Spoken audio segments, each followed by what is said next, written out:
2020년 8월 26일 수요일입니다. 오늘 요한복음 4장 1절로 6절의 말씀을 통해서 사마리아로 가신 예수님, 이와 같은 제목으로 하나님의 말씀을 함께 나누겠습니다. 요한복음 4장 1절로 6절의 말씀, 먼저 제가 1절의 말씀을 읽겠습니다. 예수께서 제자를 삼고 침례를 베푸시는 것이 요한보다 많다 하는 말을 바리새인들이 들은 줄을 주께서 아신지라. 예수께서 친히 침례를 베푸신 것이 아니요 제자들이 베푸신 것이라.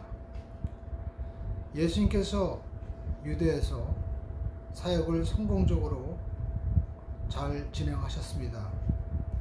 물이 변하여 포도주가 되게 하신 이러한 일들, 또 많은 성공적인 그러한 사역은 오히려 예수님을 유대에서 갈릴리로 떠나가게 하시는 결과를 초래했습니다. 그래서 예수님께서는 사마리아 지역을 경유하신 것입니다. 그 가운데서 사마리아에서 6번째 남자와 살면서도 삶의 허기에 빠져있던 여인을 만나게 되죠. 오늘 먼저 사마리아로 가신 그 예수님을 우리가 통해서 함께 은혜를 나누겠습니다. 기적을 행하시고 성전을 정화시킨 예수님의 이 사역의 소문은 삽시간에 유대 지역에 퍼졌습니다. 그리고 사람들이 예수님을 찾아와서 침례를 받는 일이 점점 늘어났습니다. 사실 예수님은 직접 침례를 주신 것이 아니고 제자들이 준 것이죠. 사람들의 인기가 올라가고 또 많은 사람들이 예수님에게 모이자 당시 지도층에 있었던 바리새인들은 이러한 현상에 대해서 즉각적인 반응을 보였습니다. 그렇지 않아도 광야에서 회개의 세례를 베풀면서 메시아에 대한 증거를 하는 침례 요한에 대해서 매우 신경이 쓰였는데, 이제는 나사렛에서 온 이름도 없는 한 청년이 기적을 행하고 침례를 베풀면서 많은 사람들이 그에 대한 관심을 갖게 되자, 또 그 수많은 사람들이 예수님을 찾아가자 바리새인들은 촉각을 세우게 된 것입니다. 그래서 예수님에 대한 이 사실을 그들은 확인을 하고자 예수님을 탐문하고 또 예수님에 대해서 많은 계략을 꾸미기 시작하는 것이죠. 이처럼 우리가 복음의 사역이 편만하게 증거될 때 마냥 우리에게 좋은 일만 일어나는 것은 아니다라는 것을 우리가 발견하게 됩니다. 그래서 우리가 인생을 살면서 때로는 좋은 일이 일어나고 또 우리에게 삶에 많은 풍요를 줄 때 우리는 항상 영적으로 깨어 있어야 되죠. 3절로 4절을 보십시오. 읽어보겠습니다. 유대를 떠나 다시 갈릴리로 가실새 사마리아를 통과하여야 하겠는지라. 예수님께서는 바리새인들이 자기들에 대해서 관심을 갖고 그리고 신경을 쓴다는 사실을 알고 그 자리를 피하시는 것을 볼 수가 있습니다. 유대를 떠나서 갈릴리로 가시죠. 왜 그랬을까요? 그것은 예수님의 때가 아직 이르지 않았기 때문인 것입니다. 우리가 예수를 통해서 배울 수 있는 것은 당장 바리새인들의 그 위선, 율법을 지켜서 구원을 받는다는 것, 율법을 주신 그 하나님과 메시아는 바라보지 못하고 자기들이 하는 행위를 사람들에게 자랑하고 그리고 또 그 자기들이 가진 지위를 통해서 많은 사람들의 우두머리가 되려고 하는 기득권에 취해있던 그들에 대해서 예수님은 얼마든지 꾸짖고 회개하라고 그들에게 강력하게 선포할 수 있었지만 예수님은 그들과 충돌하지 않았다라는 것입니다. 그들을 오히려 피했습니다. 갈릴리로 가시는 것입니다. 우리가 여기서 알 수 있는 것은 우리 인생에도 무조건 우리가 돌진하는 것이 능사는 아니다라는 것입니다. 때가 있는 것입니다. 천하만사에 때가 있다고 하지 않습니까?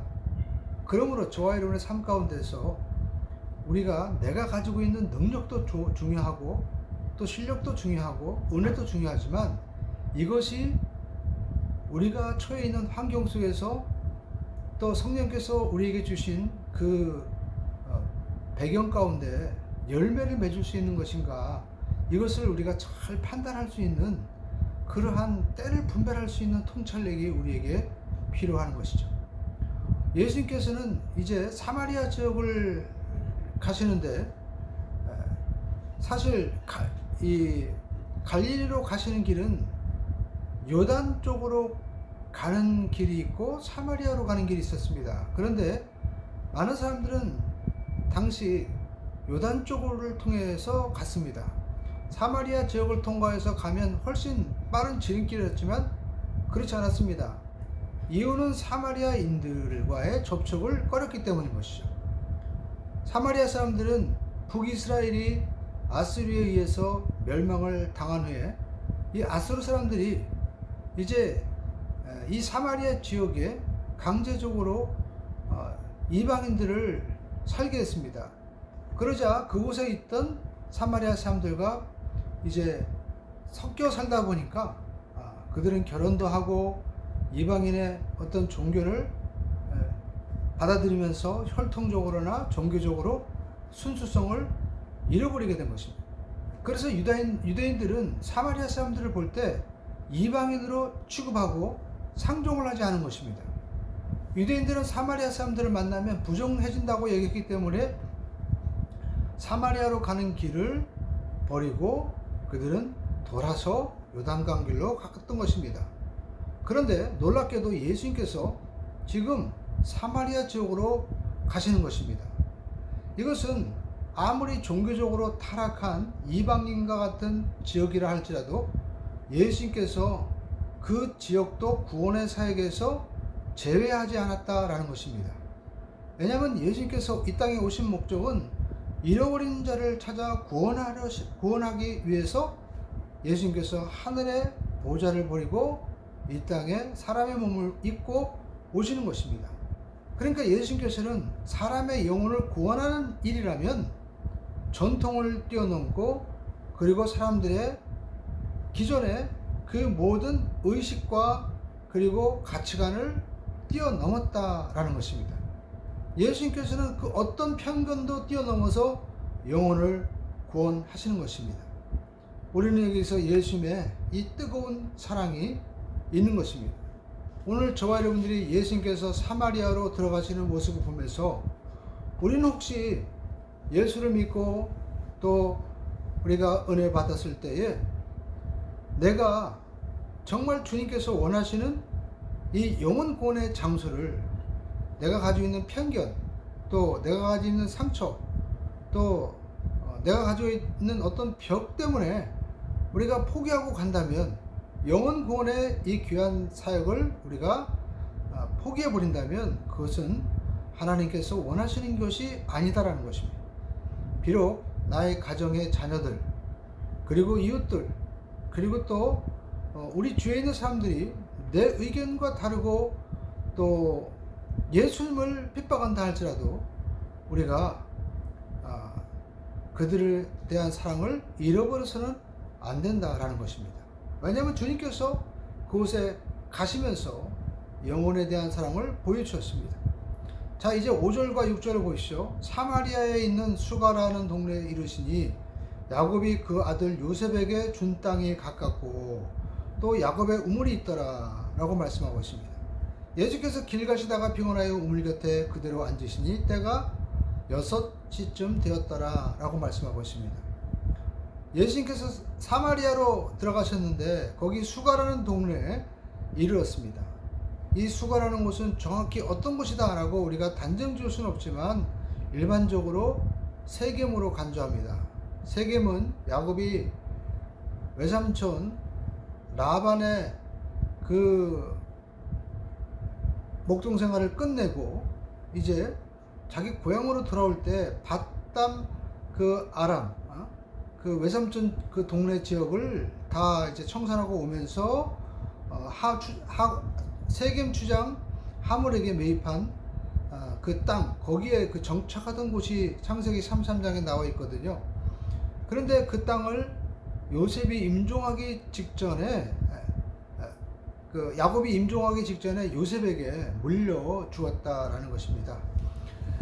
그러니까 우리가 알 수 있는 것은 이렇게, 그 전에는 야곱이 요셉에게 물려준 거룩한 땅이라 할지라도 그곳에 있는 사람들이 이렇게 이방 종교와 또 자기들의 신앙의 전통성을 잃어버리면 그 땅은 얼마든지 이렇게 변질될 수가 있구나라는 것을 볼 수가 있죠. 그러나 예수님께서는 그 땅이 어디든지 간에 그 땅을 보는 것이 아니라 그 땅에 있는 영혼을 보시고 그들을 찾아가시는 것입니다. 우리는 사실 어떤 지역에 대한 편견이 많이 있죠.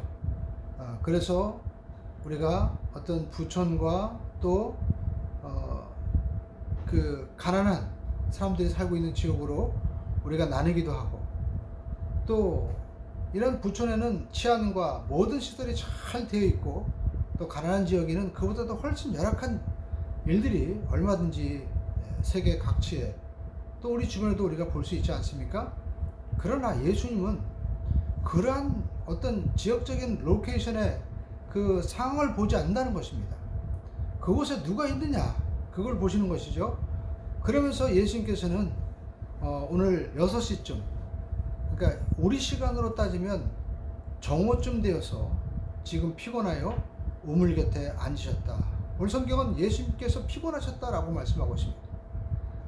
하나님이시지만 이 땅에 오셔서 완전한 인간이 되셨기 때문에 우리 예수님께서는 우리의 모든 삶의 고통과 연약함을 아십니다.